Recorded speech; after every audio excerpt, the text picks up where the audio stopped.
Baik, terima kasih sudah mengklik video ini dan di video kali ini kita akan membahas seputar FL Studio 25.1.6, yaitu cara untuk membuat loop starter di FL Studio.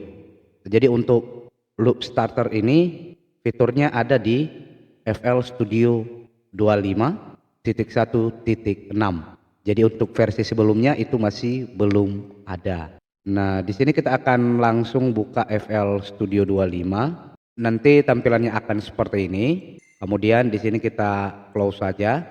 Jadi sebelum menggunakan loop starternya, maka wajib untuk melihat versi dari FL Studio yang kita pakai, yaitu FL Studio 25.1.6. Nah, di sini untuk loop starternya sendiri itu bisa kita akses di channel rec ya, yang ada lingkarannya. Kemudian kita klik.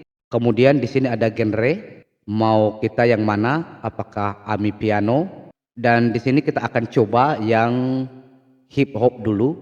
Kita klik, kita tunggu sebentar karena dia lagi loading sampel begitu ya. Setelah semua sampelnya termuat, maka kita bisa mendengarkan daripada musik yang dibuat oleh FL Studio itu sendiri. Kita coba putar.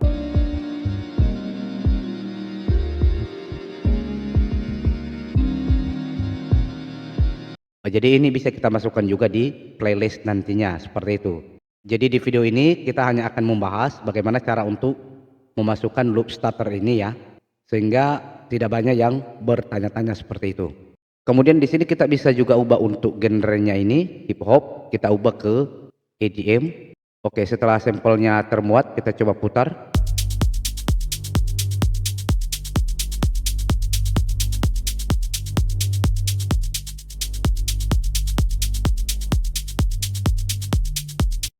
Nah, jadi kira-kira seperti itu. Jadi barangkali ada yang bertanya apakah di FL Studio 25.1.6 bisa untuk membuat loop starter?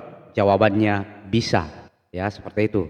Jadi demikian video pendek dari channel ini. Semoga video ini bermanfaat bagi kita semua. Terima kasih dan sampai jumpa di video berikutnya.